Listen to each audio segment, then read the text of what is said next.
Hello, I'm Dr. Frederick Whitehurst. I was employed by the FBI for 16 years as an agent, the last 12 of those years at the FBI Crime Laboratory in Washington, D.C. After reviewing the results of a 6-year investigation into the tragedy at Waco, Texas, I am convinced that the American people have never been told the full truth about that matter.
Having served with the FBI's hostage negotiation team during this crisis, April the 19th would mark the end of one of my duties and the beginning of another.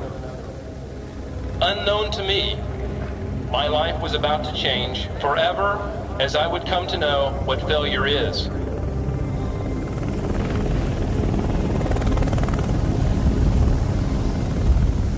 Today I saw the gates of hell. I saw the gates of hell.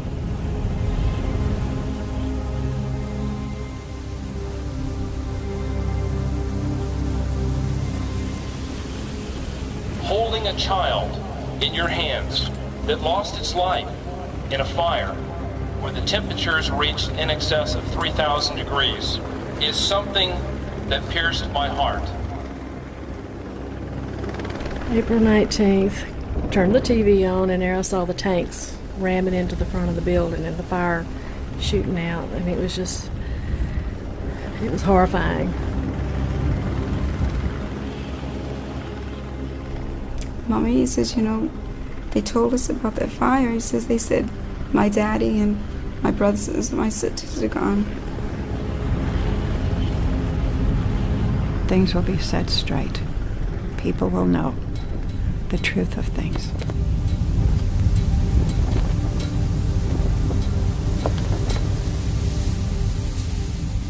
Today, 2 subcommittees undertake historic joint hearings on executive branch conduct that led up to the events at Waco, Texas in 1993. In human terms, these hearings are about a tragic loss of life. 4 brave young law enforcement officers lost their lives on February 28, 1993. A planned raid went badly and off course. These 4 agents, dedicated and proud, deserve our full respect. They did not choose to die, but like many others in law enforcement community, they chose to serve. But this is a complex event. On April 19, 1993, after a 51-day siege, other decisions led to the use of so-called CS gas, and a fire broke out. The fire rapidly consumed the entire Davidian compound, killing all 22 innocent children and more than 60 adults. The truth behind that part of the tragedy is also important, and is the obligation of those who have responsibility for oversight to pursue the truth relentlessly. The Branch Davidians were a Seventh-day Adventist, or a sect of Seventh-day Adventists. They were an offshoot, developed first in California under the leadership of Victor Houteff. He moved to Waco in 1934-35, founded a community called Mount Carmel. His followers, in turn, moved to the location we know in the early 60s. If you once get to know these people, they're different from you and me. they're more religious than you and me. They know the Bible better than you and me. They lived apart from the rest of us. They lived in a manner different than the rest of us. They had different marriage customs and different property practices than the rest of us have. And they had a religion that was absolutely incomprehensible to most Christians.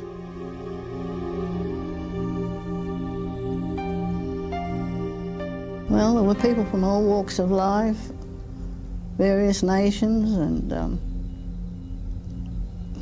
lot of them came from England. They were colored people as well as white people. Majority of those people in there were not criminals in the sense of the word that we think about them. They were truly believing people. So I believe 99% of those people, their sole purpose was the attainment of eternal life, which is, after all, what I believe all of us that, you know, at least that are Christians and believe in.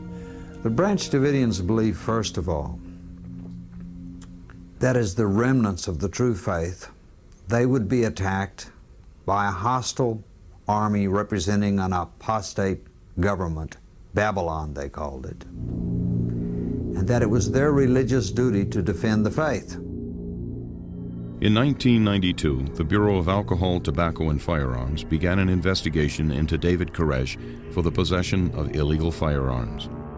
They formed a dynamic entry plan to secure the premises and seize illegal weapons with approximately 100 federal agents and 3 helicopters, which would ultimately cost the lives of 4 ATF agents and 6 Branch Davidians. On February 28, 1993, at approximately 9:40 a.m., ATF agents, while attempting to execute a warrant, were met with heavy gunfire by a group of individuals occupying a compound approximately 10 miles northeast of Waco, Texas. The group is identified as the Branch Davidian.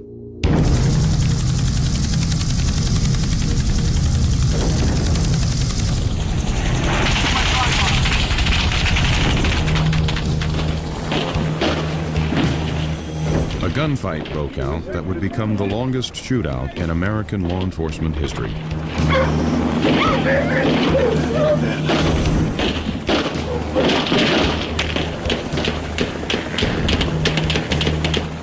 According to the ATF, their men pull up to Mount Carmel, piled out of their cattle trailers, went running towards the door, guns pointed, shouting, "Police, search warrant, lay down." According to them, David was standing at the front door unarmed, and he shut the door when they started running towards him. And the next thing the ATF knew, it says, it was receiving gunfire from inside of Mount Carmel, in particular from behind that front door. He knew law enforcement was coming, and he was so diabolical that he laid an ambush. David Koresh expresses this. He says in this tape that he went out on his porch. He said, "Stop, there's women and children in here," and a shot rang out and hit the door to the right. That door, he says, kicked. I went running down the hall and found Perry Jones laying in the hall, screaming that he'd been shot. Perry Jones was in his 60s. He was unarmed, as was David Koresh. When they went to the front door, both were shot in the area of the front door. David was shot in the wrist. Perry Jones was shot in the stomach. And then he says, "If you don't believe me, look at the videotape. I know you have that tape," he says. "I saw you making it across the road." According to the agency, there were 3 or 4 video cameras pointed at the front door. Could tell you everything that happened at the front door of that building that day. They claim they can't find a single one of them. Every one of those videotapes vanished. In addition to the missing videotape, the ATF's on-scene activity logs also disappeared. I'm sorry, sir, you mentioned that notes were torn out of the surveillance log. I was just wondering, how does that happen? I don't know, sir. I had never heard that before. My dad's name is Perry Jones. He was an unarmed man. And you guys just shot through the door and killed him. Thanks a lot.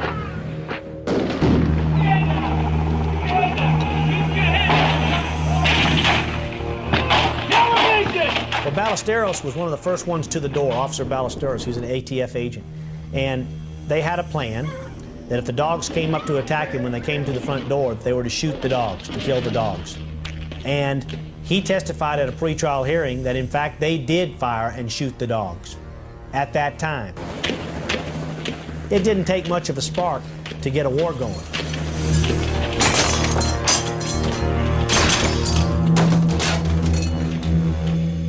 I remember gun shooting through the windows. Our room was shot up completely. I did my best at getting the kids under the bed. All of a sudden now there's, I don't know how many, 50, 70, 100 people outside. But at some point before I got Jake and Brian under the bed, bullets came flying in my window. We're a law enforcement agency. We don't fire through walls indiscriminately at people.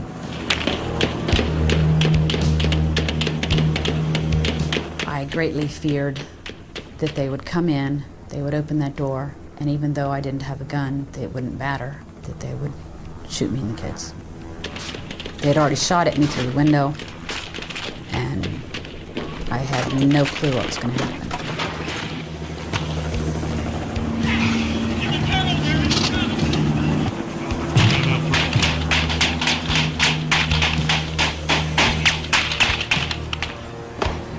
The government tried to say that they could put a gun in everybody's hand at the beginning and during the raid, and that's not true.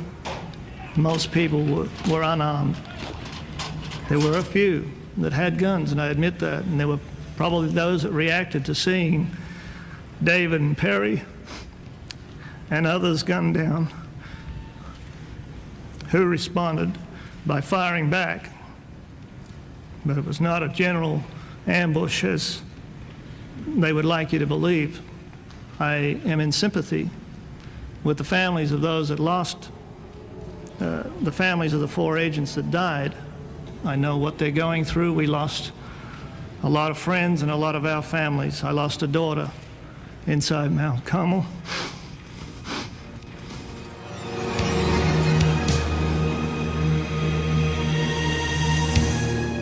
After about 2 hours, they had a real truce. It wasn't a pretty sight. I mean, there were grown men crying all around. There was a group of guys that were down on their knees and they were praying. Very disturbing, you know, type thing.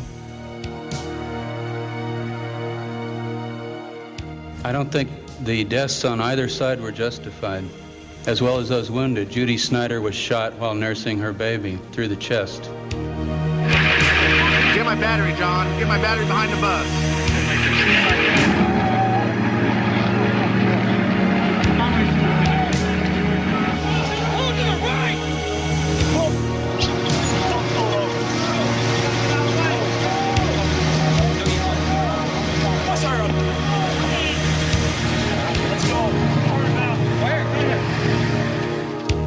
Immediately following the ATF raid, the Branch Davidians were charged with murder and conspiracy to commit murder of federal agents. A year later, the jury found all the Branch Davidians not guilty of both charges, but some were convicted of lesser offenses. Since the initial February 28th raid, a review is before federal court to determine if the ATF used excessive force while serving the search warrant. Sir, I got people shot. Get the hell off of here. I'll get off the property. That's what I'm doing, sir. Have a little respect. I am, sir. You could have arrested me any day as I jog up and down this road. You could have arrested me going to town or going to Walmart. All this stuff you guys may want to avoid and deny. And I do not appreciate it, and never will I ever appreciate somebody coming here and pushing people around with guns. Hey, I'll meet you at the doorstep any day. You know, and somebody will get hurt. If you want to keep playing that game, I'm talking to you. Somebody's going to get hurt. Because this ain't America anymore when the ATF has that kind of power to come into anybody's home and kick doors down and things like that.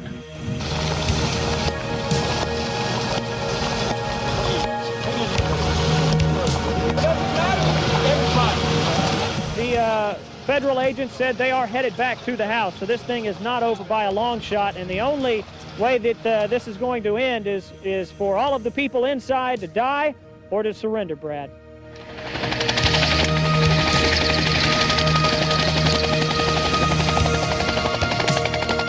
I was walking out. There wasn't any room in the car. And when they saw me, they just swarmed on me.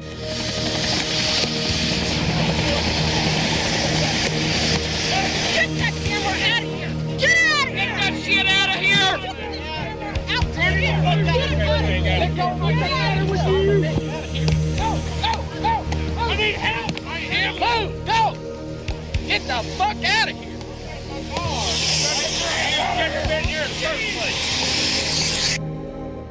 They're hitting me, trying to take my camera away from me, yelling at me. And after all this went down, the Secret Service asked me if I wanted to prosecute the agents. And I said no. I said, I understand them. And I was their first vent valve.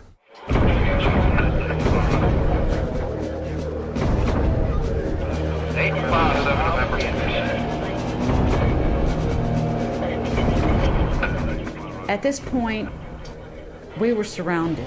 At this point, we did not have a clue what the government, Babylon, in our opinion, was going to do in retaliation. But we knew it wasn't going to be fun. On the evening of February 28th, while Mount Carmel is under siege, 3 Davidians not present during the gunfight try to return home to their families. 2 of the men are taken into custody, but Michael Dean Schroeder is killed. They say that they stopped them and they asked for who they were or whatever. I don't see how any of the ATF agents were close enough to ask him any questions. Michael Schroeder's body is left in a ravine for 5 days, 300 yards from Mount Carmel. According to the ATF statements, Schroeder refused demands to surrender and raised a pistol. 11 agents fired on Schroeder. The autopsy report indicates that he had 7 bullet entries.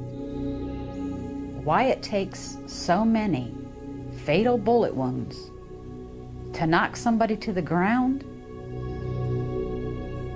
According to testimony, as the ATF agents were walking away with their prisoner, leaving Mike lay there like a piece of meat, an ATF agent stated that they heard 2 more gunshots. Norman was picked up. He told the others when he was in jail with them, he said, after I surrendered, he said, and they were taking me away, he said, I heard 2 more shots up the back. Schroeder's autopsy report also indicated that there were 2 entry wounds behind his right ear, only 2 inches apart. The bullets passed through this blue stocking cap. However, the stocking cap was not examined during the autopsy, nor was any forensic testing conducted before Schroeder's relatives had his body cremated. They said Mike ambushed them. There were 17 of them as against him, and they were dressed up as trees. They've got a lot to answer for.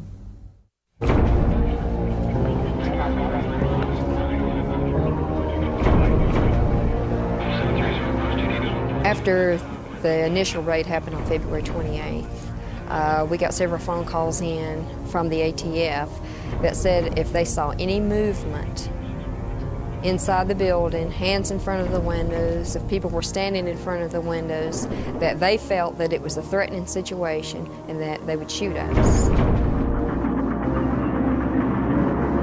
On March the 1st, the FBI begins negotiations with the Davidians.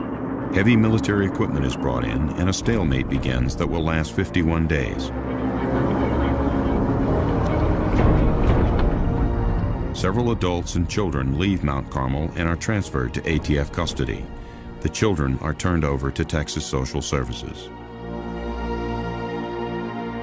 We have 21 children that have been released to our care thus far. The youngest of those children is 5 months old, and the oldest one is a 12-year-old. The children appear to be smart and well-educated, very sharp children. They seem to have been very well cared for.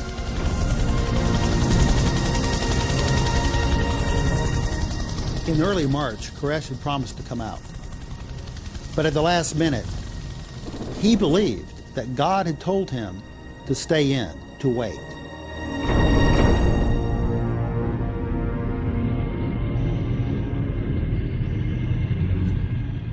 During the siege, David Koresh believed that the Nahum prophecy was being fulfilled, and which we believe, spiritually speaking, it's talking about the one world order. David Koresh believed that he was going to be the one that initiates the downfall of this one or new world order, the fall of Babylon the Great, by sacrificing himself and this denomination. The description of Nineveh in the book of Nahum, David likened to the description of this country, being old, stagnant in its ways. And the battle that takes place talks about these chariots and shields being bloodied and what's not. He likened that battle to what took place on February 28. To read Nahum or Habakkuk, and you're in it, you're experiencing it. It all fits together. It's all a conglomerate of different prophecies by different men at different times, talking about a war with Babylon, a great war. These tanks are for solely defensive purposes, and they will not be armed. We have no plans to assault the compound. 2,000 years ago, hey, who believed in Christ's doctrine? A man had to die, because no one would believe what he had to say.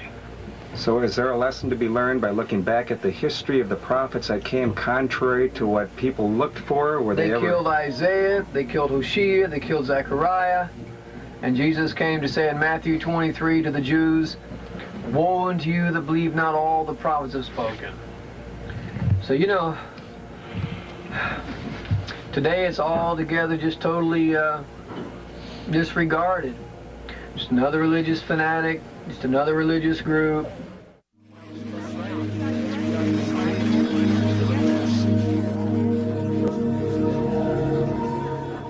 Ever since the rise of television, there's been a merger of news and entertainment. Monster stories and fairy stories are good, simple entertainment. And here you have media from all over the world is flown in and expected by their home offices all around the world to produce a story every day. I mean, the government could have just issued a press release every day, and the media would have read it word for word over the air. Just, I mean, that's how you know, desperate it was.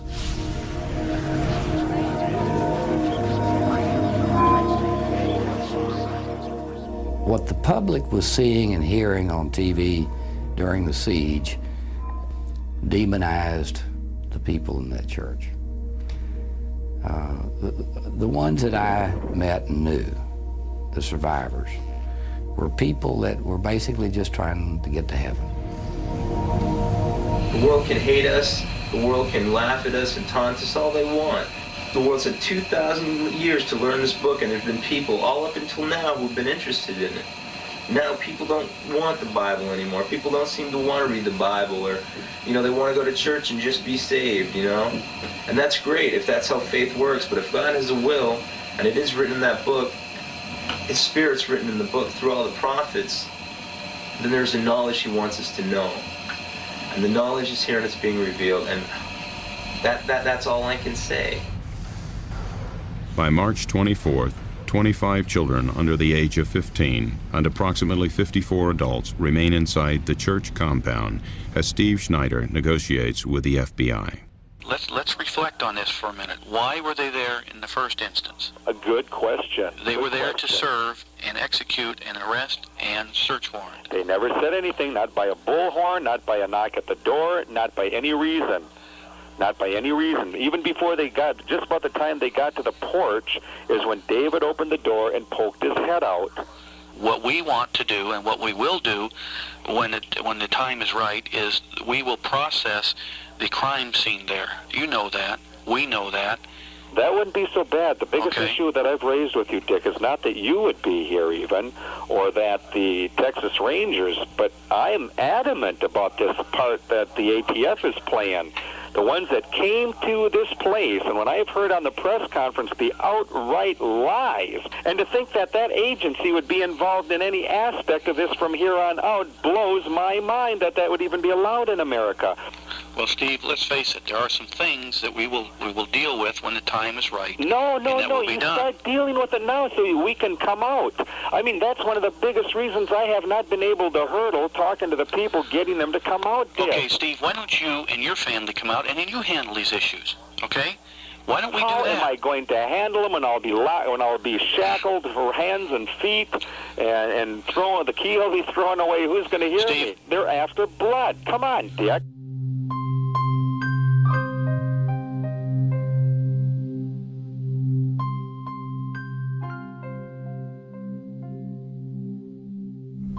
They put me in the jail in Waco here. After I'd been there a short period of time, they brought me in and a judge came and told me what I was being charged for. And he said, you're being charged for murder, conspiracy to murder. He said, it'll be 100 years, 75, or 50.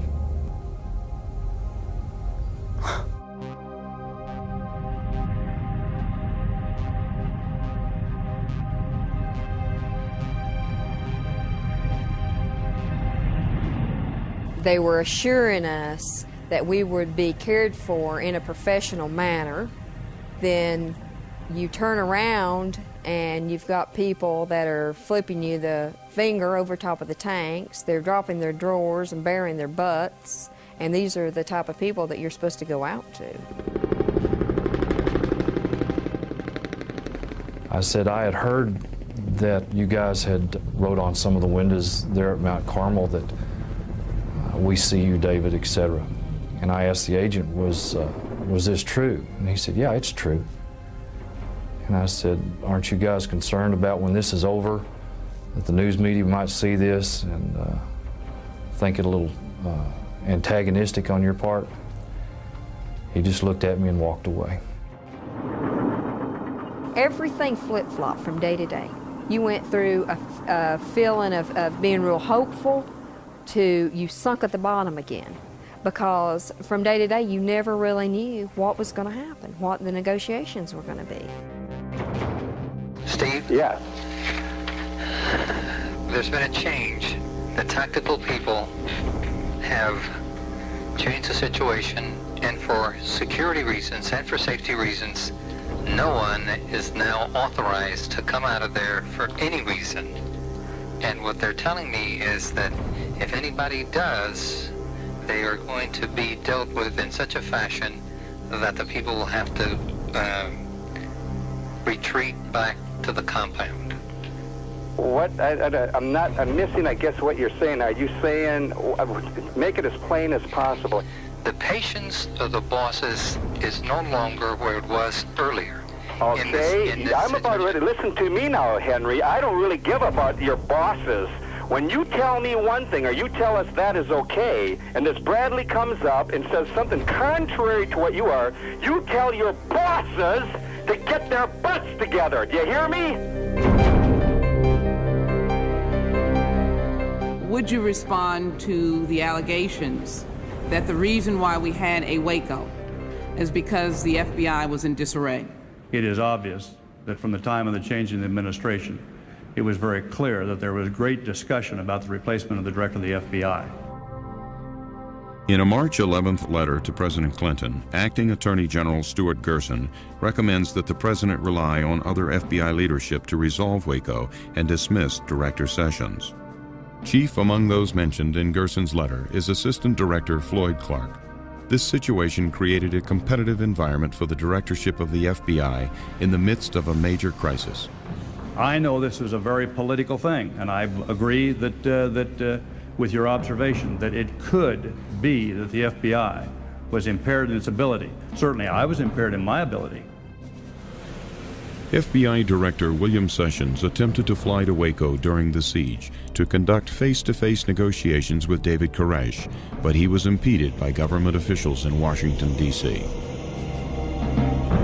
The reason Bill Sessions never came to Waco during the siege was that the Justice Department refused to let him board his plane. Everybody knows that I had contact directly from people associated with Mr. Koresh about the possibility of my going down and negotiating with them, coming in down there. Now, some people played that as ridiculous and ridiculed it, or as grandstanding, but it's indicative of what I felt and continue to feel. You can't discard any possibility that you can resolve that kind of circumstance when you can take and apply that negotiating capability.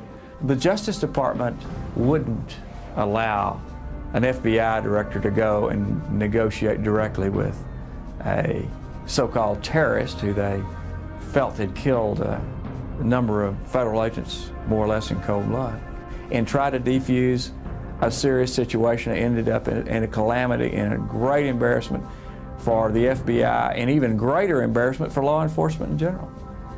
And it was all politics.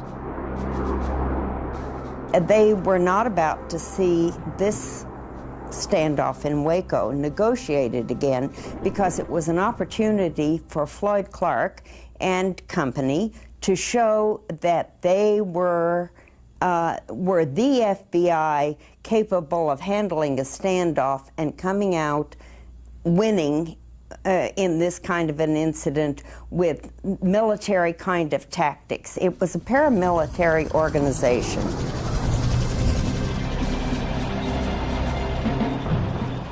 Maybe you might ask them if you can have some ice cream too, huh? Could I have some ice cream? A little bribery there. You know, right now you're considered a big terrorist, you know, and you can demand some important things like an ice cream or something, you know. Maybe they might adhere to you. By late March, the FBI has cut off electricity to the compound and is preparing a series of military tactics to force a resolution.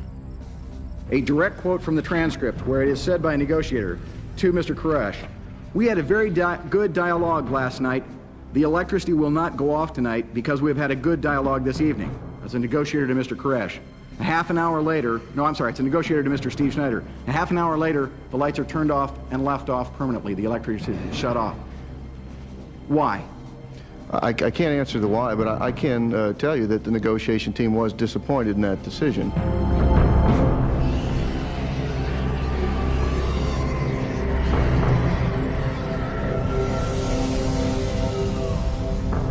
Since mid-March, negotiations have begun to fail, and the FBI resorts to psychological warfare. I don't appreciate their music. You don't? I'm trying to sleep at night from the music. I thought you being a teenager, you might like some of those Martian sounds. My little sister. Oh, I see. We went through varying degrees of hell with noise, music, bright lights. The children were suffering along with the adults. We were without water, having had our water tanks shut up. We were living on rainwater. Whenever it would rain, people would put buckets out the window and collect rainwater, and it was rationed. I doubt whether anybody got more than 8 ounces a day, if that. How long do you sit with that many resources tied up and disrupting a whole community with people that are violating violations of the law, that are in fact in a state of anarchy?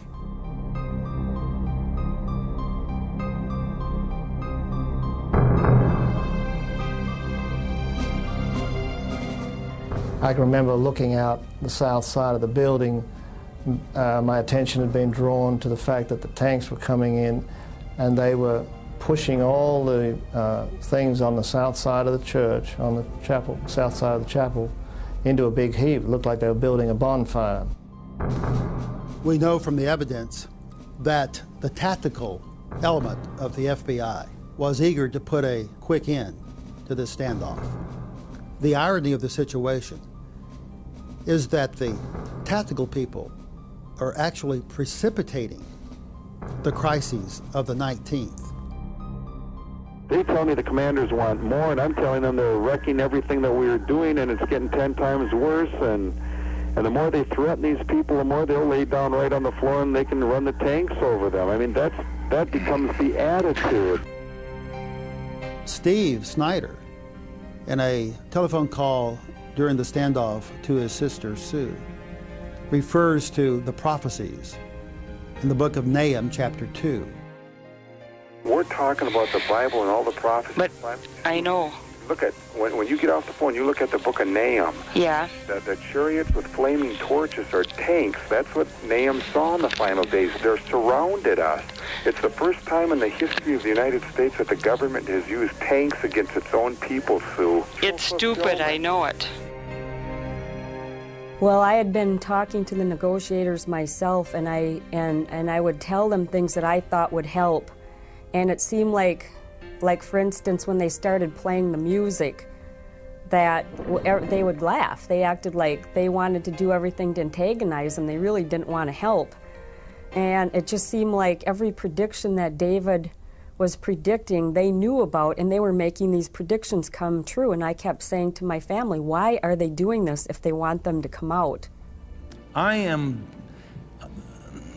bewildered in the wake of Jonestown why more time wasn't spent, and somebody, not out in the plains of Waco, but maybe in a nice, comfortable office in Washington, didn't immerse themselves in the religious tenets of this Branch Davidian group. If I knew about his plans to burn the place, we'd had a whole other approach with him. We know about your plan to burn the place and destroy your people.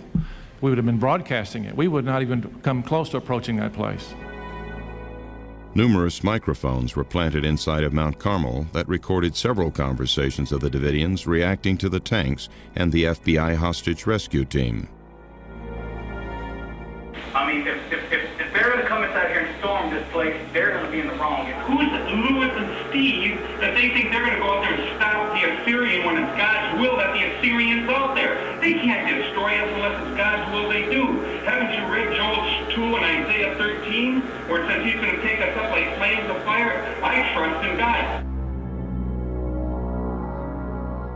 The FBI cannot get up here and say they did not know that David Koresh would respond when they made that assault. They knew that David Koresh was going to respond by trying to burn the place down, and they knew that because they had overheard undercover tapes and because they'd had prior negotiation tapes with him. You know, things are only going to get worse out there. This whole situation is not going to go away. You know and I know the only way we're going to resolve this situation is you folks come on out. That's the end of it right there. And now we're going to have to work to a point where this is going to happen. And now the trick is how. And a situation like this, hey, that's the answer. I'll tell you what, it definitely is an unusual situation for sure. Mm-hmm. Oh, sometime when you have a chance to read Isaiah 33 about people living in fire and walking through it and coming out and surviving, seriously, it says, who can dwell in everlasting burnings? That's the question. There is a tradition in the Branch Davidian history that God would, in the end time, protect his people through a wall of fire. They understand the Bible prophecies to be warnings of what could happen, but not necessarily what must happen. Koresh wrote a letter to his attorney, Dick DeGarrett, in which he said he had good news. God had spoken to him. The waiting period was coming to an end. He and all the people could exit Mount Carmel and go through the system. But first, he was commanded to write down the meaning of his message, the meaning of the 7 seals. After he wrote that manuscript, he and all the people were commanded to leave. They actually had no choice to remain. God had told them to leave.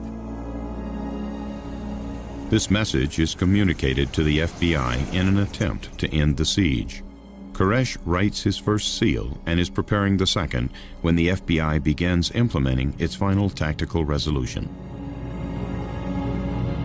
They've been knocking down trees and dragging things off from outside Mount Carmel, little by little for several weeks. On the 18th, they got rid of everything that was left. It's just like the papacy during the Dark Ages. When they thought people were heretics, it went in and dealt with them. That was the way they believed. And you know, we have to all follow our conscience. That's why America is supposed to be a great nation where we can follow our conscience according to our beliefs. There was an aura there that we're going to end this thing.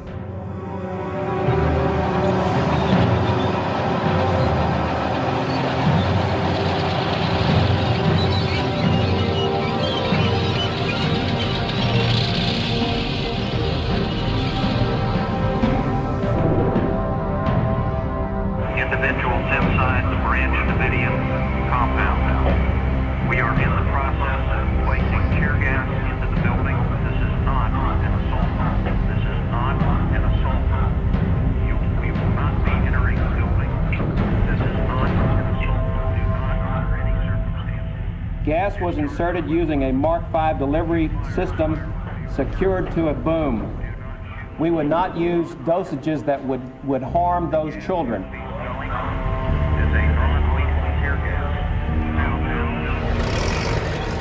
The FBI's position on this from day one was to be very deliberate, very careful, and not to do anything that would be provocative, that would cause some reaction.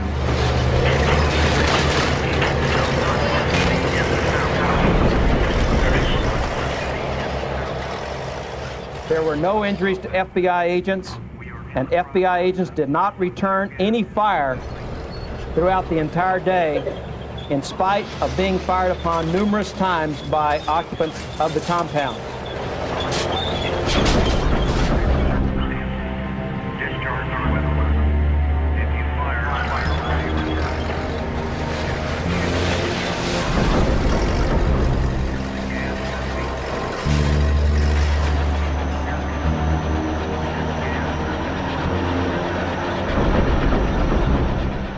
The plan was for this to continue for 48 hours, but there was a catch to the plan. If the tanks took fire from the Davidians, they were then allowed to escalate the plan. According to the official briefing given to Attorney General Janet Reno by the FBI on April the 12th, the assault plan called for demolition of the building and permission to shoot streams of automatic weapons fire into the building to support an armored vehicle's approach. And we told them what was going to happen. This tank's going to come up, it's going to insert gas. We're not entering the compound. We're not fulfilling this prophecy. Don't presume that. Was the Attorney General warned that while we'd been very cautious about selecting what your experts say or experts say was non-lethal gas, we might still crush sections in the building? Did she understand that people might be killed? I find an inconsistency between the efforts of the gas insertion plan to save life and the actions of this tank. At Mount Carmel, you had people that were confined to an area. Where were they going to go? Who were they going to hurt? They ran out of gas canisters, I think about 10 o'clock in the morning. Everything they had planned for 48 hours was gone by then, and they were flying in more from Houston. The CS gas used at Mount Carmel was more potent than normal tear gas. CS gas would induce nausea, vomiting, and disorientation. As the FBI tanks demolished the building, the gas was dispersed from high-pressure bottles mounted on the boom of the combat engineering vehicles. Any indication about danger or harm to those children, the rule was back off. One of the first locations gassed by the FBI is the buried school bus, the entryway to an underground storm shelter. Following the gassing, the mothers of the children take them to an enclosed concrete vault, which the FBI calls the bunker. The FBI gasses the bunker for 2 hours. Approximately half of a panel that we had testified that some of the infants and children, since they didn't have gas masks, could in fact have died from inhalation or effects of CS gas. At the very least, a Department of Justice decision in fact resulted in the babies and children being tortured for at least 3 to 4 hours. I'd been told that earlier in the morning, that the filters wouldn't last long. When it did block up, I'd taken my mask off only to find my face burning and stinging. It was like you had acid all over you. Some of them were trying to wipe it off with minimal amounts of their drinking water on, and perhaps a rag or whatever, only to find that it made it worse. So as I say, what the children were going through, only God knows. I saw grown men, adults, crying because of the sensation of the gas. As I say, we were fortunate in as much as we were not in an enclosed environment like the children were, being sprayed point blank and not having any ventilation. We are now at what we believe is the next logical juncture of putting sufficient pressure on them to cause them to come out. We saw a hole that a tank had made in the south wall of the chapel, and we were kind of standing right just inside of that. There was a heap of rubble, sheetrock, and 2x4s that the tank had pushed in. We were standing just a little back from the hole, trying to decide whether if we went out we would be shot, and as we were standing there, others were kind of coming in behind us. Next thing I knew, I kind of turned, was looking out the hole again, and all this smoke came down the outside of the building and got sucked in the hole where we were, and the whole place turned pitch black. That was the first indication that I recall of any evidence of fire.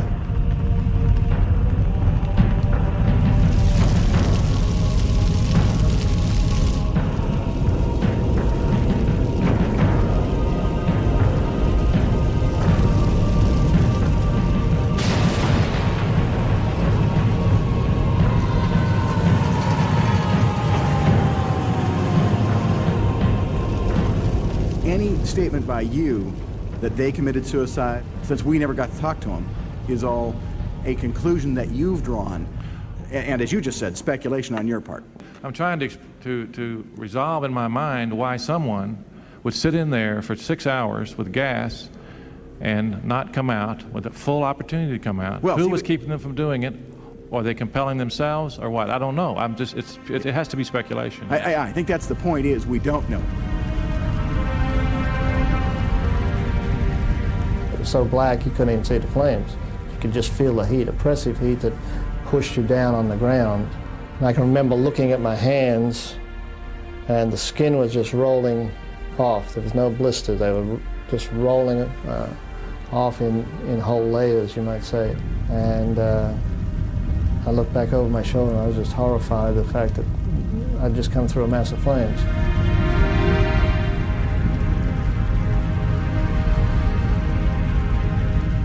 I heard some people screaming, kind of high-pitched screams. It didn't sound anyone was like a scream of fear. It sounded like more of a scream that someone was getting burned.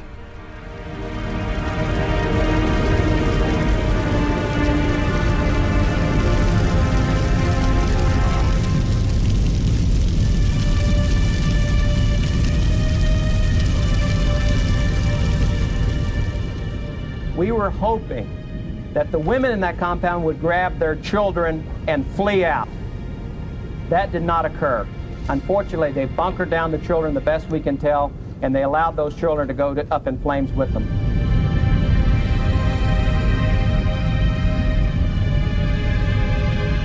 David Koresh, Steve Schneider, 52 other adults, 25 children, and 2 trauma-born infants perish in the April 19th fire.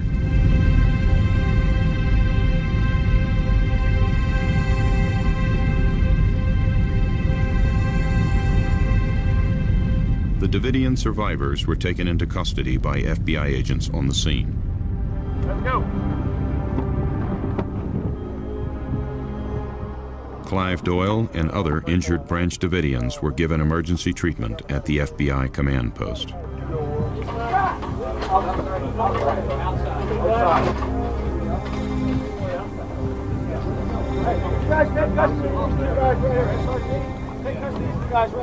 The uninjured Davidians were transferred to the custody of the ATF and booked into the county jail.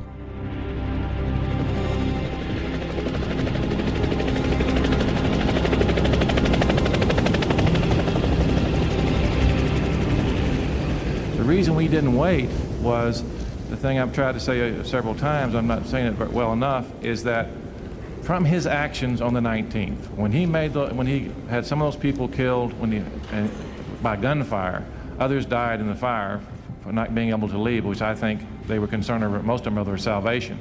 That was his hold over them, is that he would dictate when that occurred.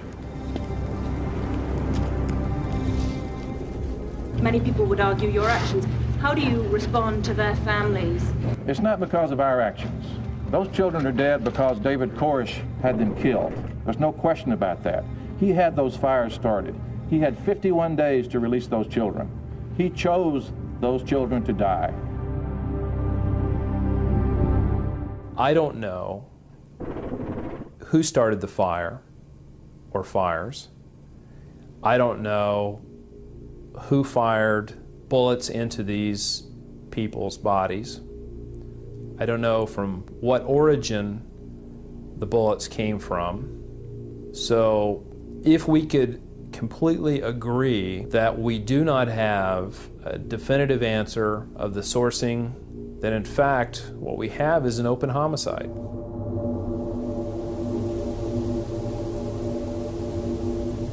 Is there anything that we've missed that we should go after in the remaining 2 days? Yes, sir. I think we've missed some of the questions as to, as I mentioned earlier, why items of evidence have disappeared, why the crime scene was destroyed before it could be evaluated. These areas, especially the evidence disappearing. I mean, you have, in essence, a crime scene that was so seriously flawed through ignorance or through an air of an elite mentality, or in fact, there was a conscious decision made to not collect evidence for any sort of serious examination other than to try and prove that the Davidians had weaponry and firepower enough to kill federal agents. Some of these bodies exhibited characteristics of perhaps being shot. Did anyone fire from any other location?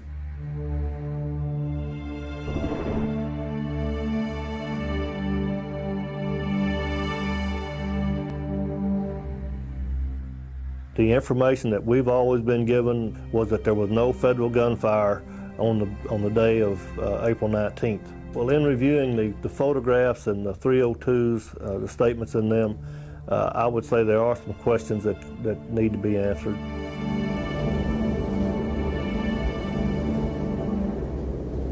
The FBI named the sniper positions Sierra 1, Sierra 2, Sierra 3.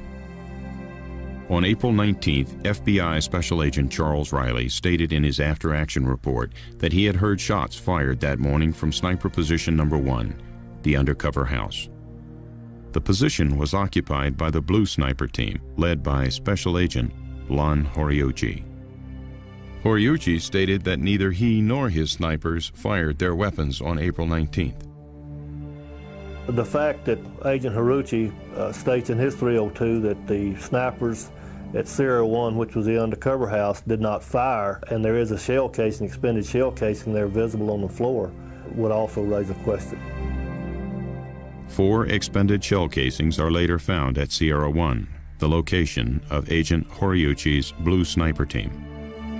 What makes this particularly interesting is Mr. Horiuchi, coincidentally, happens to be the FBI agent who shot and killed Vicki Weaver at Ruby Ridge and has been charged with manslaughter by the state of Idaho.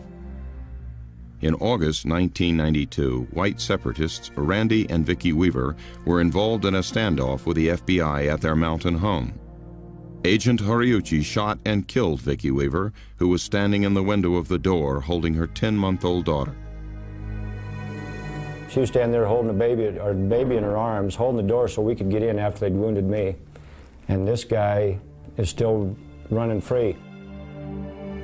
According to an internal federal government investigation, Horiuchi's shot is termed unconstitutional. Lon Horiuchi was never tried. 7 months later, he was the leader of the Blue Sniper team at Waco, accompanied by most of the FBI team from Ruby Ridge. Our desire was to get them out, to use non-lethal means in a systematic manner so that they would come before the bar and face justice. We did not want this to occur. At some point, we had to up the ante. He was continually fortifying. He was demanding and was seeking provocation to get into a shootout with us, which we were refusing to do. According to the FBI's on-site activity log, at 9:03 a.m., FBI command advised Sierra 2 that an unknown subject could be seen traveling on foot at the back of the building. In this aerial photo, taken at approximately 9 a.m., a Davidian appears to be leaving the building and walking toward the back of the compound. The log indicates that Falcon 2, an FBI helicopter, took off to intercept the subject. As it approaches Mount Carmel, several flashes can be seen coming from the side of the helicopter.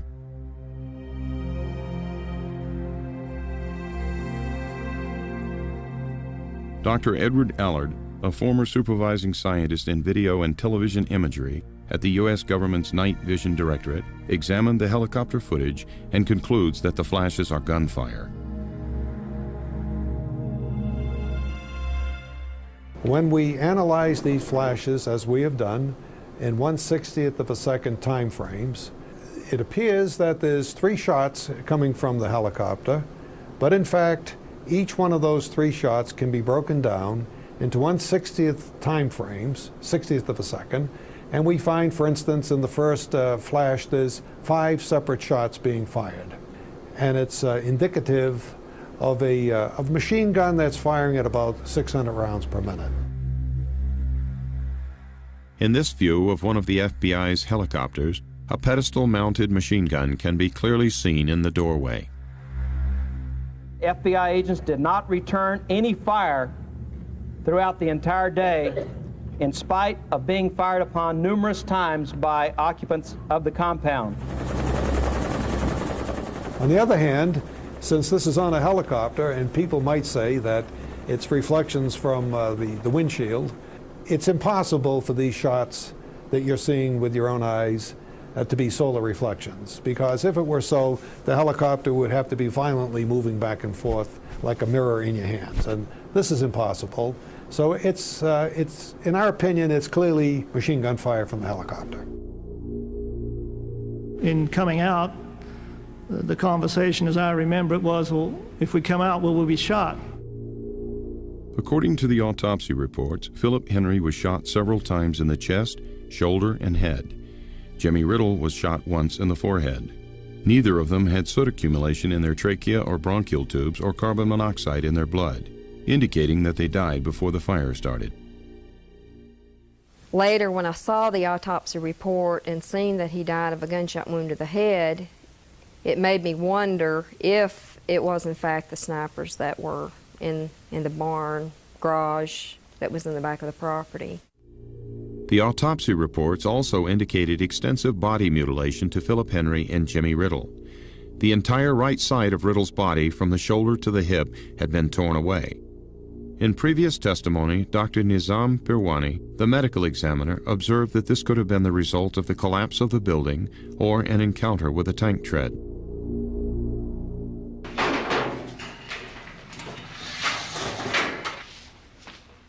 Philip Henry's body was interred during the year following his death. However, a new autopsy was requested by Jimmy Riddle's relatives to settle the circumstances surrounding the missing portion of Riddle's body and the gunshot wound to his head. Dr. Ron Grazier, the forensic pathologist who conducted the examination, concluded in his findings that the damage to Riddle's skeletal remains is consistent with a tank having torn the body apart. A forensic examination of the bullet entry wound in Jimmy Riddle's skull could not be conducted because the evidentiary portion of the skull was missing. Dr. Pirwani performed the original autopsy and was asked to provide a certified copy of his report for comparison. According to Riddle's relatives, the local Texas authorities and U.S. Marshals refused to allow Dr. Pirwani to turn over the documents. We got to Dr. Pirwani's office trying to get the information on my brother, Jimmy Riddle. Dr. Pirwani told me that he didn't know why they kept trying to keep the information from us. He didn't know what they were hiding, and that he had the information, but he was ordered by the U.S. Marshals and the JPs not to release any information to me. While Americans were watching events unfold at the front of the building, the FBI's infrared video shows what took place at the rear of the structure. What a FLIR really does is it takes invisible radiation, which is called infrared radiation, and it converts it into visual radiation, you might say, that we can see with the eye. What we have here is a tank infantry type of an operation. As the tank moves forward, two men have dropped out of the escape hatch. They roll over, and as they roll over, they open up with automatic gunfire.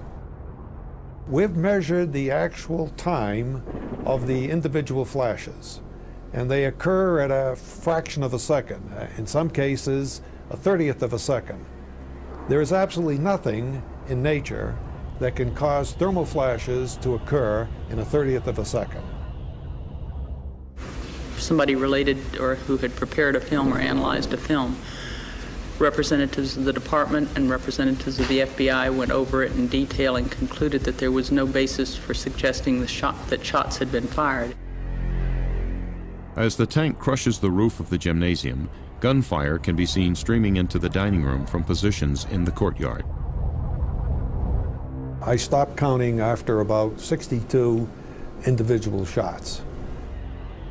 Interviewed on NBC's Meet the Press on May the 4th, 1997, FBI Director Louis Freeh stated that no shots were fired by any federal agents outside of the compound, and that allegations raised about gunfire seemed to be based on some inferences from infrared flash patterns and heat patterns.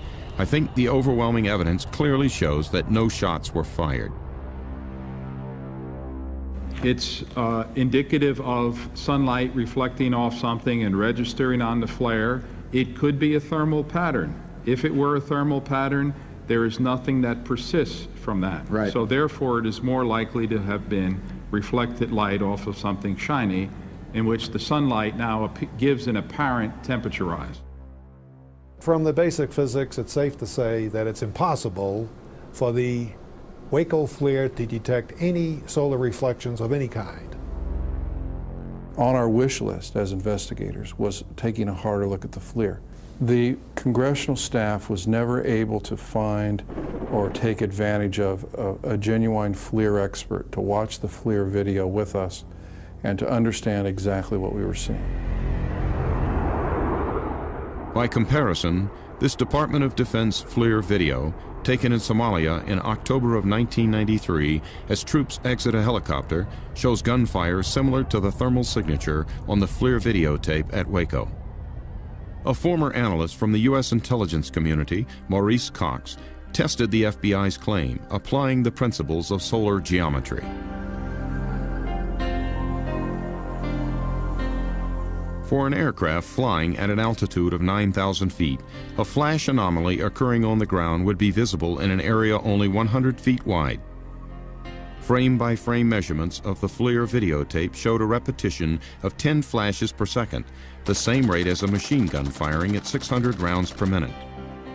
According to the Sunlight Reflections Report, in order to duplicate these multiple flashes, the reflective surfaces would have to be exactly the same shape and size and positioned in an array too precise to occur by chance. To record sunlight reflections at 10 flashes per second, the FBI's small aircraft would have had to travel at Mach 1.8, nearly twice the speed of sound. The Sun Reflection Report concluded that the flash signatures on the Waco FLIR video could only have been caused by gunfire. In January 1999, Mr. Cox challenged Director Freeh and Bureau scientists to disprove his findings. They did not respond. If someone comes to me to understand the data. I need to tell them the uncertainty associated with it. If the government is only telling them this was not a field of fire, well, the government is refusing to look at this, and anybody with their plain eyes could see, well, something's going on there. You know, when you think of the fact they're shooting automatic weapons fire into a building with children in it, there's something wrong. Dr. Allard has stated that this video shows gunfire being directed into Mount Carmel from the outside of Mount Carmel on April 19th. The only people that could have come from would have been federal agents. Other flashes can be detected on the FLIR tape within an hour of the fire, such as this detonation in the courtyard, which has a thermal signature that is consistent with a hand grenade exploding. And more gunfire can be seen near this tank. But if the FBI's claim is true, and the hostage rescue team didn't fire at Branch Davidians, then there is another possibility. According to what we saw written in the Book of Nahum, we were to undergo a military-style attack. We were to be attacked by tanks and people from the military. On the use of military personnel and heavy equipment against U.S. citizens, other questions linger. How much was used and why?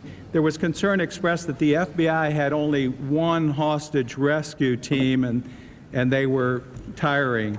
Do you recall that conversation in that meeting? I recall, I believe I asked for that meeting, yes. On April 14th, just 5 days before the fire, a meeting was held between Attorney General Janet Reno, the FBI command team, and Special Forces commanders Brigadier General Peter J. Schumacher and Colonel Gerald Boykin of Delta Force. The purpose of this meeting was to convince Reno to authorize a final assault at Waco. Military is trained to find, fix, and destroy the enemy. You don't worry about warning your military enemy of constitutional rights. What is generally known or known in public as Delta Force is in reality called Combat Applications Group. So anybody who asks about Delta will get told with a straight face by the Army that no such organization exists. What organization does exist is Combat Applications Group, and their stated mission is to perform counterterrorism operations overseas in defense of U.S. interests. Earlier in an opening I gave this morning with regard to the Posse Comitatus Act, just to refresh my colleagues' memories, the Posse Comitatus statute is a criminal statute that states that it's a crime to use any part of the Army or Air Force to enforce the laws of the land unless authorized by Congress or the Constitution. There is, in my judgment, it is absolutely clear that no law was violated, no action was taken that comes close to violating Posse Comitatus or any other law. General Huffman, do you agree with that? Congressman, so far as the Army's involvement in this, I would say that is correct. Yes, right here. Question about the Davidian, the Army Delta anti-terrorist team or any other military operational asset? The question is, are we getting any help from the military? From the Delta team specifically. The question is, are we getting help from the Delta team? And we're not. In mid-March 1993, I attended a senior executive staff meeting at CIA headquarters, and it involved senior agency management along with the liaison officers from the U.S. military, in particular from Delta Group. The briefing centered on Delta's operations in Waco, Texas.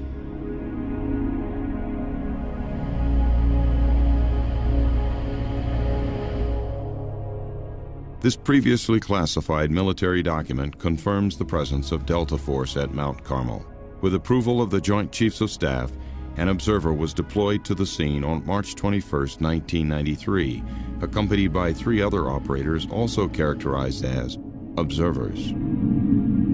One particular soldier was questioned by a member of the hearing and pressed and pressed. He did not want to reveal even the existence of Delta Force, and finally had to admit that they were present. Originally, I was told that there was just going to be 1 or 2 Delta personnel there as observers, but during the briefing, it was mentioned that there was over 10 Delta operators at Waco, Texas, and they were not there merely as observers, but would be participating in any type of operational or tactical effort against the Branch Davidians.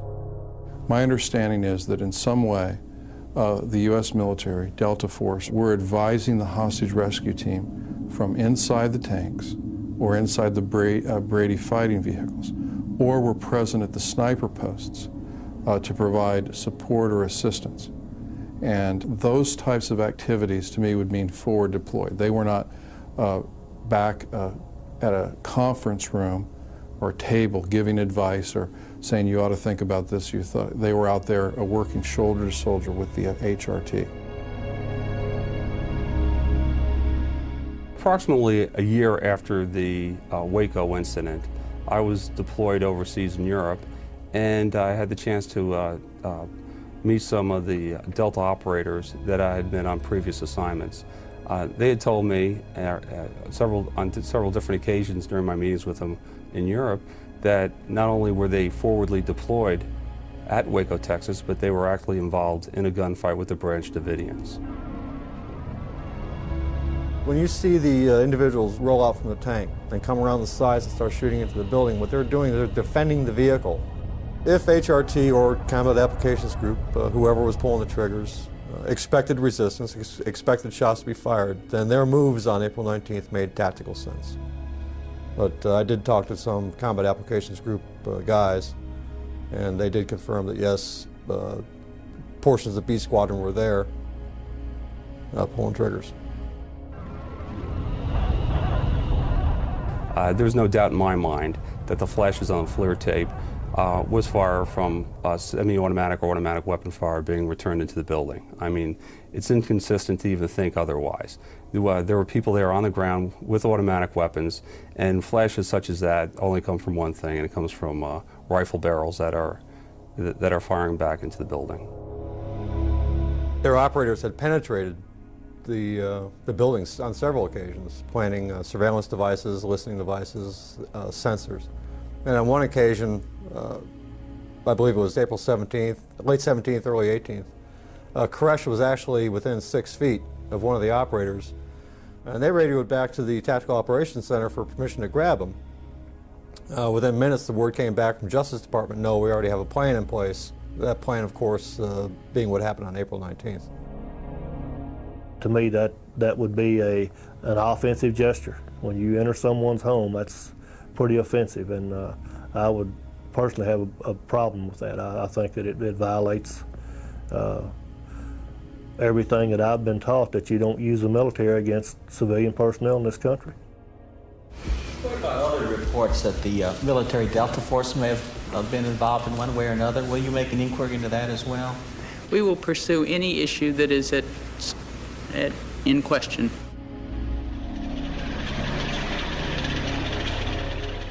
I will not let this become a show trial with law enforcement as the defendant. These Waco hearings must not degenerate into a kangaroo court. It is unfair for us today to look at what law enforcement did at Waco in a vacuum. And it is unfair to twist the facts, making law enforcement the villain and David Koresh, the lawbreaker, the victim. David Koresh, you may not think he was innocent. The mothers and the fathers of the children, you may not think were innocent. But those 17 children that died here were truly innocent. We had heard during the meeting various scenarios that they were going to use down in Waco, Texas to try to bring a speedy recovery or a speedy end to what was taking place down there. And at that time, gas was talked about. A couple other situations, non-lethal situations were talked about. And the primary concern around the table was a lot of the Branch Davidians that were inside the building were willing or did not want to end their lives in such a fashion, especially the 17 children that were down there. Where does God sit? On the throne? Where's that at? Point. Where's God live? Is he going to save you? How come? Well, people ask why we didn't let the children out. If they saw all that was happening, and they were in there with their children, would they have sent them out to the animals outside that were shooting at them and doing all those terrible things? No. Federal law enforcement officers obviously did make some tactical errors prior to and during this tragic incident, and I hope this body, somebody, holds them accountable. Please, I'm pleading with you, somebody out there in the federal government still screwed up big time, okay? But they didn't start this fire. Based upon the ATF's arson investigation, accelerants were used at all points of origin of the fire. There is no disagreement between us that this fire was intentionally started inside the compound by the people in there using flammable liquids as accelerants. I don't remember who it was, but he was pouring this liquid on the floor. And Papa was saying, don't pour it inside, pour it outside.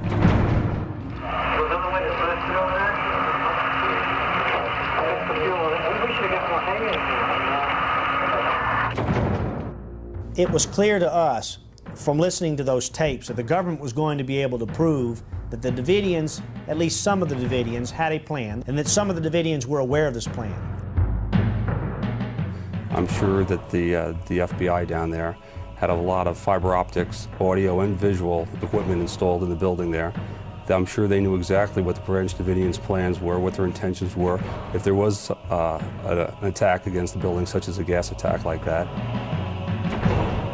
If they believed we were going to try to enter the compound, and then the way the overhears sounded, like there was one comment, we're going to wait until they come in before we light this.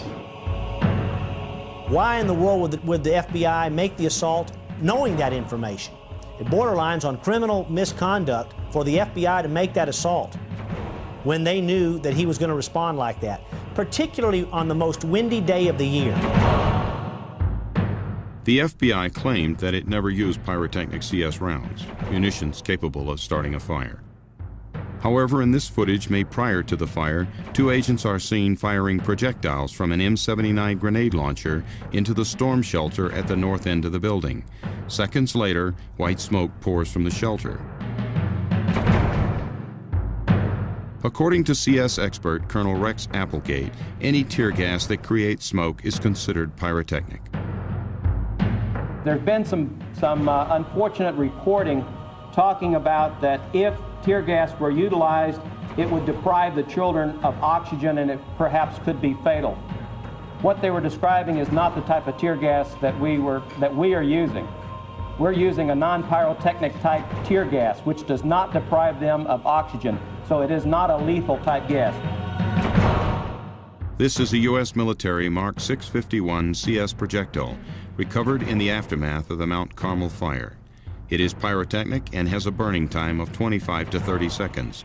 It generates a distinctive cloud of white smoke. I am very, very troubled by the information I received this week suggesting that pyrotechnic devices may have been used in the early morning hours on April the 19th, 1993 at Waco.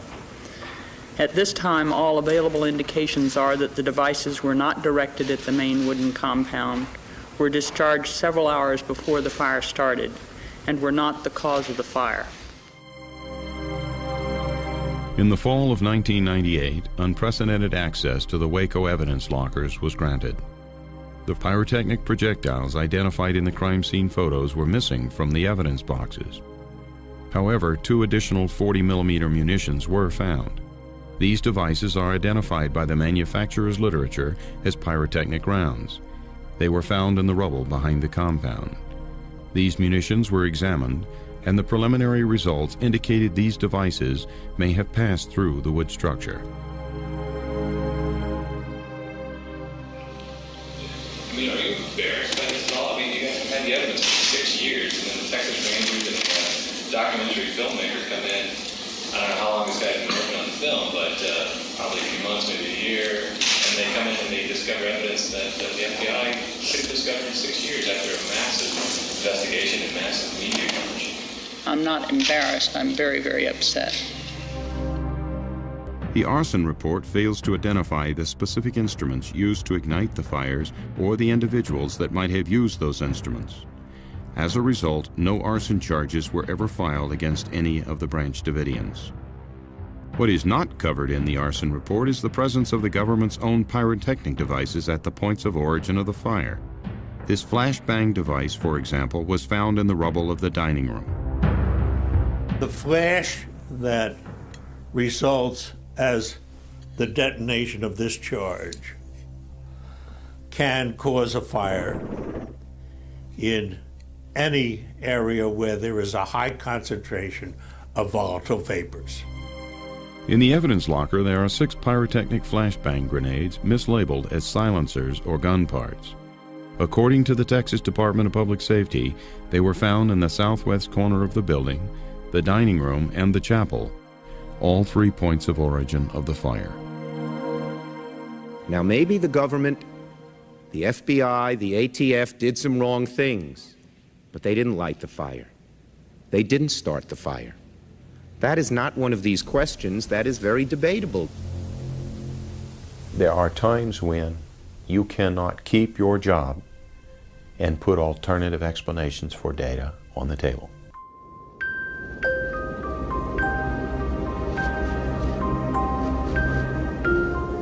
Any of us can think about, yeah, we'll stay in a building and burn up. I don't think many people would do it, and I don't understand why they didn't come out. At 12:10 p.m., the FLIR videotape shows at least 2 automatic weapons being fired into the back of the burning dining room, the only undamaged exit from the building.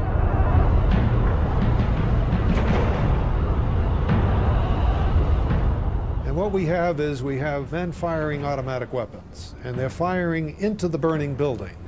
And like some sort of a cowboy movie, they're retreating down the building and firing as they're retreating. I cannot remember something more sickening that I had to do to witness this. According to the Justice Department report, at least 15 people were found shot to death at this location. The FBI conducted ballistic tests, which the Justice Department later termed inconclusive and rudimentary at best. Whether or not you argue that some people committed suicide, yes, that may be, but I would say the majority of the people, the bodies that I saw, were clear-cut homicide victims. When there was shooting going on and things like that, it's kind of tongue-in-cheek to then turn around and say, well, why didn't you come out?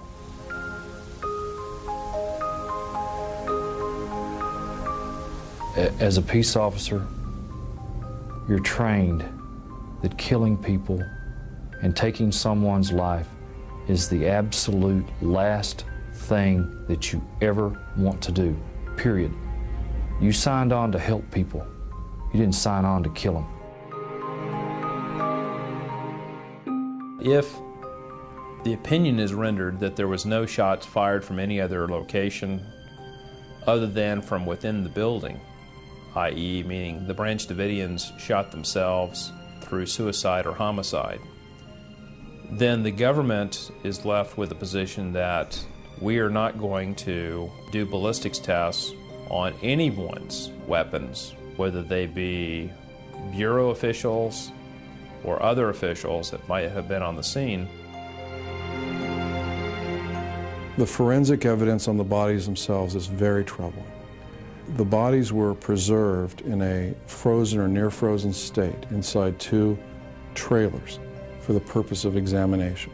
For some reason, those trailers who were under the control of the FBI were allowed to not have any electricity running to them, and the bodies deteriorated beyond which any sort of forensic evidence could be gathered. And we were very, very troubled by that. The crime scene was declared a biohazard, and since the FBI predetermined that this was a mass suicide, the crime scene investigators were instructed to sift, wash, and bleach the evidence associated with the bodies, destroying much of its evidentiary value. Grinding up all the crime scene. And I'm saying to myself, well, what in the hell are they doing that for? Except for, are they conveniently trying to cover up something that they don't want the public to know? During the siege, some of the women and all of the children were sent to the bunker located in the center of the compound. The bunker was an old church records vault which had survived a fire several years before.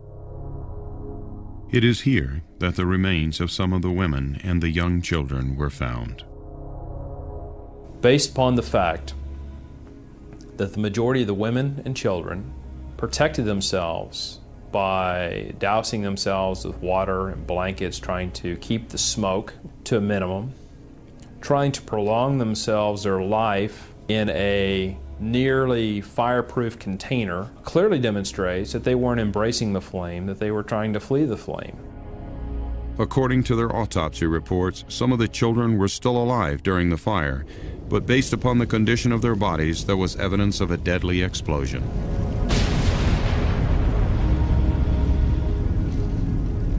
I read that the FBI on foot entered the building, shot the Davidians, and planted an explosive device on top of the church vault that he called it. We referred to it as the bunker because it's a concrete cinder block. That's another theory that could not have possibly happened in this particular incident, referring to that explosion. The explosion happened well after the building was totally destroyed. It was very unlikely that that explosion was anything other than a propane cylinder. The fireball was created by a ruptured propane tank on the ground adjacent to the bunker. But a large hole in the roof of the bunker has never had an official acknowledgement or explanation. What it tells me is that you had a demolition charge went off on the roof. General Ben Parton, a former military explosive expert, testified that there were 2 explosions. This footage shows the detonation of a high explosive device on the bunker, which appears to ignite gas from a ruptured propane tank.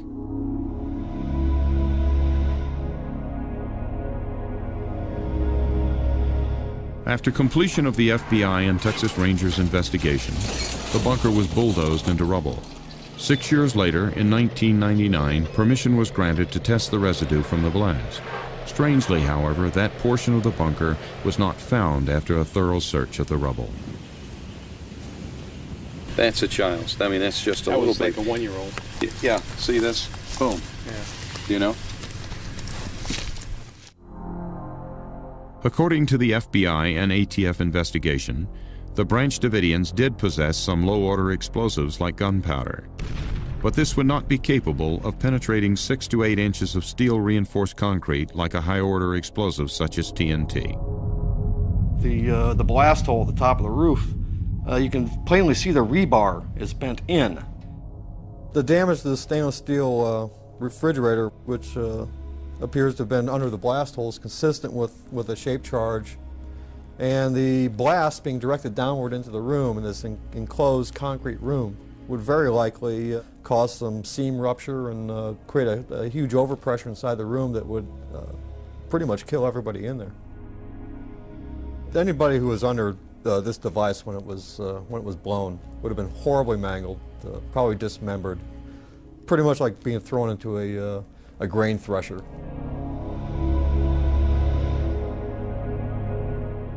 Having examined still photographs and videotapes of the bunker, it was apparent to me that this was caused by a shape charge. But what bothers me is who would have the audacity to use such a charge. Rather than risk your own people going in there and trying to shoot it out with them, it's a standard tactic in city fighting, in military operations of built-up terrain, to use explosives in this manner to kill people in the targeted room that you're going to attack. The military's advice to the FBI was that it should focus on the leadership and capture or kill David Koresh. It was to our benefit that we were able to prevent him from carrying out the second part of his prophecy, and that is that he intended to kill as many members of law enforcement as he could before his members were killed.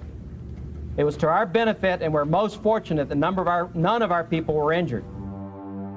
Well, it's very obvious that the effort that was demonstrated there assured that there would be no survivors in the church records vault.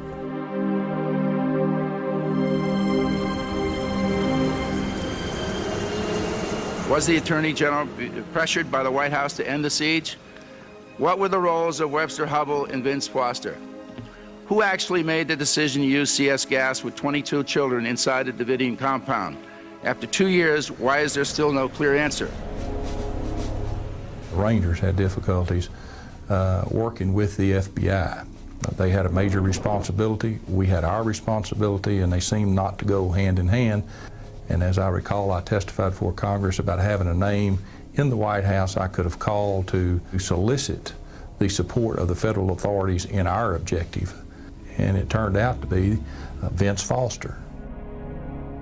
Mr. Hubbell, do you recall a meeting on or about the 14th or 15th of April that you attended with Vince Foster, with Mr. Nussbaum, and I guess some others, in which was really a turning point? Did you or others at that meeting recommend, or was there any discussion about the use of military force or equipment? There was not any discussion about use of military force. There was discussion of having the military evaluate the FBI's plan. The briefings by General Schumacher and Colonel Boykin of Delta Force gave Attorney General Janet Reno the assurances she needed to okay the FBI assault plan. Presidential counsel Vince Foster was the White House's point man for the Waco affair. 90 days later, Foster commits suicide. He had a lot of things on his plate at the time, the firing the travel office being one, but nobody was killed in that one. What I think was really on his mind was Waco. To this day, I don't understand what he meant by the FBI lied to me. Mrs. Foster said that her husband was depressed about a number of matters, and she ranked the Waco tragedy very high, as any of us would who are responsible for such an activity that resulted in such a tragedy. In this FBI 302 report, Mrs. Foster indicates that her husband was troubled by the deaths of the children at Waco and believed that everything was his fault. When you are troubled by something and you feel responsible for something, you can only feel responsible for it if you could have done something about it. Perhaps Mr. Foster felt that he could have done something about Waco, whether he tried to intervene, whether he was overruled. The extensive use of governmental privileges against grand jury and criminal investigations has, of course, been a pattern through this administration.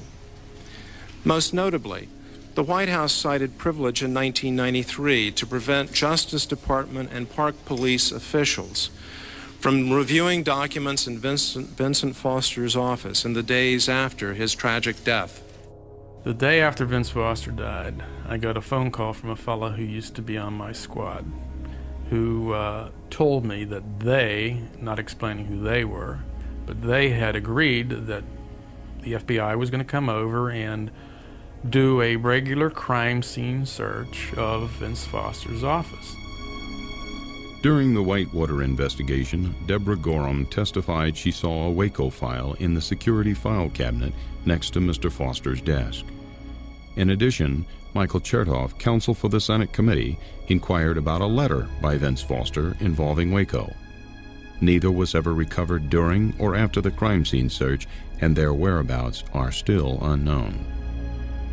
However, White House Secret Service agent Harry O'Neill testified that Maggie Williams was seen removing files from Foster's office the night of his death. Thomas Castleton, an intern and Mr. Foster's assistant, testified that he had also removed a box of files. Just to let you know where we are in the state of the record.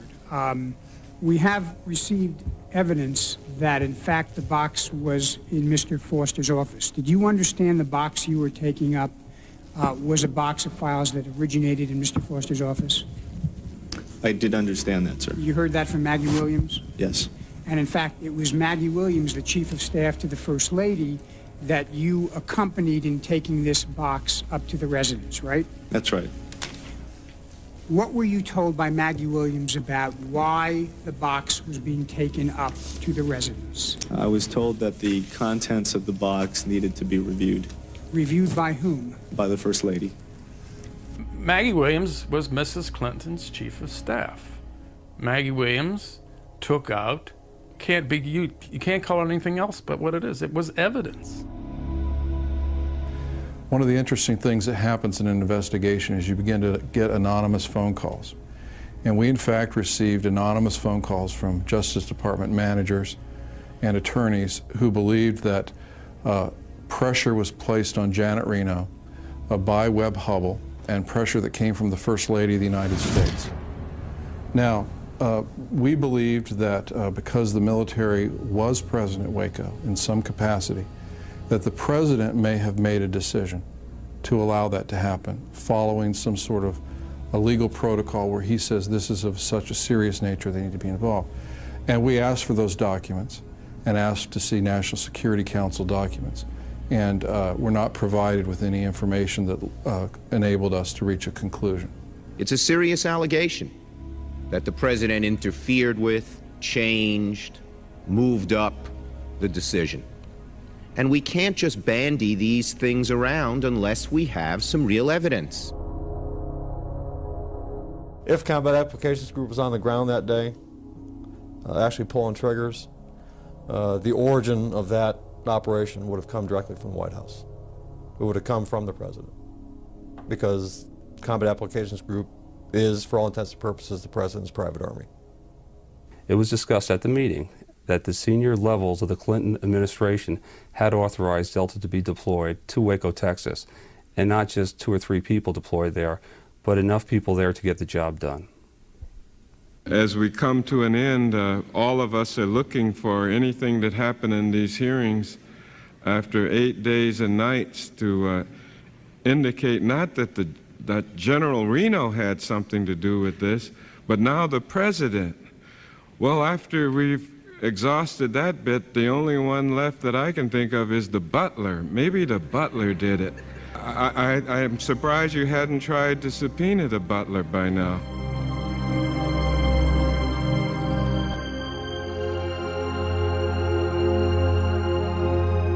Our disappointment could not have been greater as professionals and as humans who care about the plight of others when the investigation was terminated by Congress.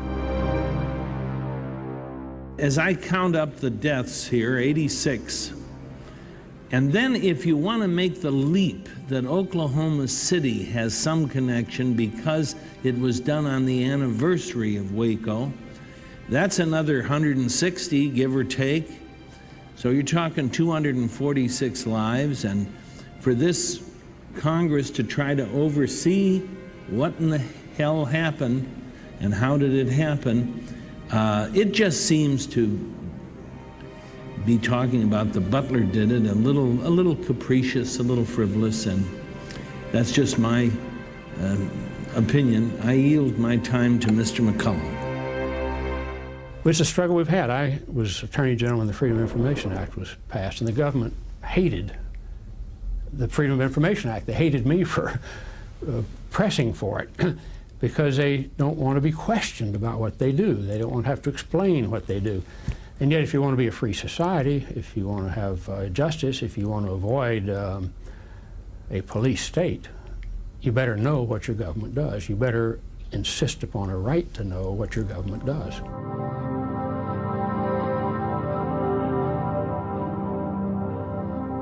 Even though you have a $20 million investigation, you don't have $20 million answers.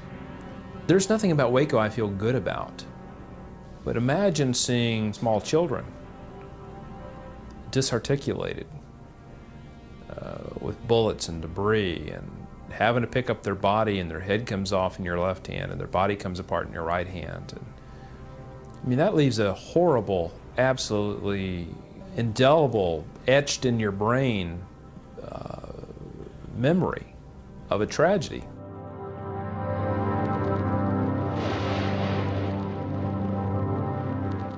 The prosecutors during our trial tried to prove conspiracy and murder, and all 11 defendants were found by a jury to be not guilty of those 2 charges. And I think that, to me, is for the president and for any media or anybody in this committee to continue to refer to us as murderers, I feel that's unjust.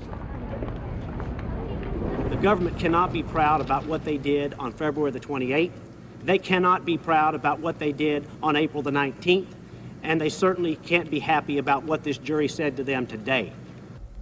We found all of the defendants not guilty of conspiracy to commit murder and of murder. In essence, there was no way we could say that they did not use firearms. I think the jury totally rejected the scary idea that came out in final argument that someone who would study a certain religion by virtue of the way he thinks would be guilty of a conspiracy to murder federal agents. That, I think, is one clear message that came out of this trial. What we came to realize, too late to correct, was that we could not have found them guilty of using firearms without having found them guilty of either conspiracy to murder or murder. Those 2 charges were tied together.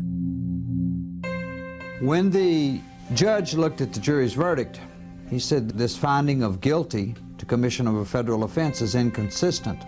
I'll throw it out. But then he changed his mind, and when it came to sentencing, he stood the jury's verdict on its head. He said in his sentencing speech that since they were guilty of using a weapon in the commission of a federal offense, he would find that the federal offense was murder and conspiracy to commit murder. He went further on to say, you murdered not only the ATF agents, but your own co-religionist. Federal sentencing guidelines allowed Judge Smith to choose a sentence of between 5 and 40 years. He gave all but 2 defendants the maximum sentence of 40 years in federal prison. I knew what was going to happen. I knew what the agents were going to say, what they're going to blame myself and others in there for. But, you know, it was just something I had to go through. I'm a school teacher, and it's, you know, a good opportunity for me to get away from the kids and forget all about them for a while and just come and relax for a while. Paul Fatter was not at the initial February 28th shootout with the ATF, but was charged with aiding and abetting and was also given a maximum sentence of 15 years. I don't like being in prison. You know, I don't like this situation. It's a futile experience. I don't understand it. I don't think it's making me a better person, but I believe it's all for a reason. The system had every opportunity to be fair and honest and truthful and treat us properly, and they chose not to. They chose to lie, to deceive, and to cover up, to cover their positions or their retirement or their whatever it may be. And that's something they got to deal with. They got to look at themselves in the mirror every morning and say that, hey, I made decisions that ended up costing a lot of people their lives.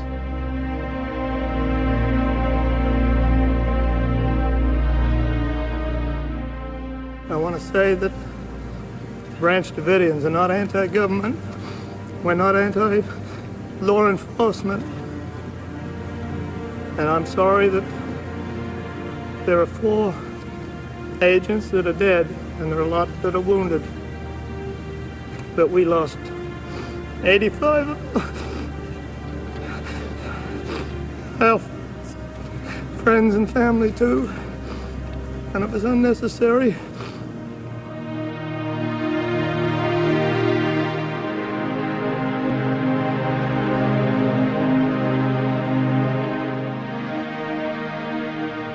I hear a lot of people saying that, you know, that they hope this will never happen again, what happened to us. I believe that what happened to us was just the beginning.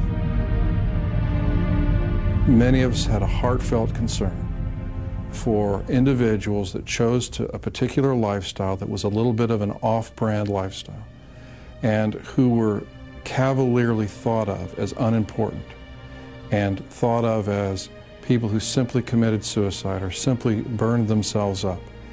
And that claim, being so widely held by everything, is also the type of thing that the investigator wants to get in under and really find out if there's another side to the story.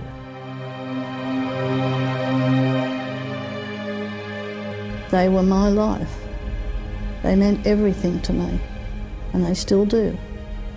And I thank God for the hope that one day, and I hope it's soon, that I'll be able to put my arms around them and play with them again and take care of them, God willing. We cannot put this government in the seat of God and go along with this government and say, look, you can take life anytime you well please, just like you did right before our very eyes. We had a play-by-play just like it was a football game. But you can't do this. You know, I think the media needs to be the watchdog for the people. I mean, that's why it's the First Amendment. It's not the Second, not the 16th, it's the First Amendment. Somebody, way back when, thought it was very important that the media be the watchdog, I mean, in this system of checks and balances. And in this instance, it was asleep.